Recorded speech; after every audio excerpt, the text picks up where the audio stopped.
મિત્રો, ગીત ગઝલ મારી યુટ્યુબ ચેનલ પર આજે રજૂ કરું છું એક કાવ્ય. જીવનમાં ઘણીવાર બધાના જીવનમાં એવું બનતું હોય છે કે એકવાર જે વસ્તુ બની ગઈ ઘણીવાર એને આપણે પાછી મેળવી શકતા નથી, ગુમાવેલી તક પાછી નથી મેળવી શકતા, મોઢામાંથી બોલાયેલા બોલ પાછા વળી નથી શકતા, બાળપણથી જુવાનીથી ઘડપણમાં ગયા પછી પાછા નાની ઉંમરના બની નથી શકતા, અને જીવવાની આશ હોય તોય આપણે મરણને ઠેલી શકતા નથી.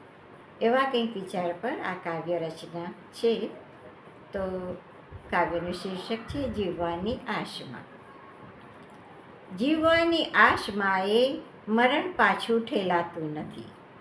જીવવાની આશમાં એ મરણ પાછું ઠેલાતું નથી, ને મરણ પામે કદી એ પાછું જીવાતું નથી, ને મરણ પામે કદી એ પાછું જીવાતું નથી. બાળપણ જાતા જુવાની ખટખટાવે દરવાજા, બાળપણ જાતા જુવાની ખટખટાવે દરવાજા, તોય ખેલ પાંચિકાના કે ખોખો કેમ છોડાતું નથી. ખેલ પાંચિકાના કે ખોખો કેમ છોડાતું નથી. અને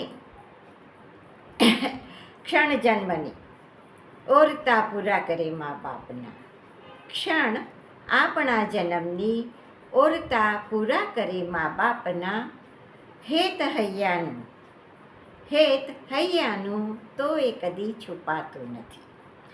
અને ભલે સાગરમાં હોય ભરતીને ઓટ, ભલે હોય સાગરમાં ભરતીને ઓટ, પણ સરી જતું યૌવન કોઈ કાળે પાછું પમાતું નથી.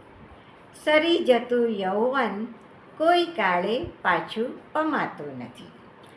જગ કરે હાંસી તો જીરવવું છે અઘરું, જગ કરે હાંસી તો જીરવવું છે અઘરું, પીને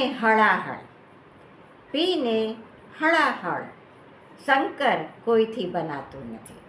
પીને હળાહળ શંકર કોઈથી બનાતું નથી, ને જીવવાની આશમાં કદીએ મરણ પાછું ઠેલાતું નથી, ને મરણ પામે કદીએ પાછું જીવાતું નથી, કદીએ પાછું જીવાતું નથી. મિત્રો, આ એક સનાતન સત્ય છે.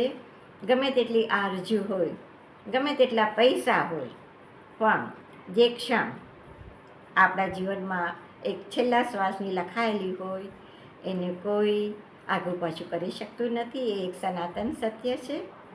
મિત્રો, મારો આ વિચાર, મારી આ રચના આપ સૌને જો પસંદ પડી હોય તો જરૂરથી મારી યુટ્યુબ ચેનલને સબસ્ક્રાઈબ કરજો, લાઈક બટન દબાવજો અને મિત્રોમાં પ્રેમપૂર્વક એની વહેંચણી કરજો.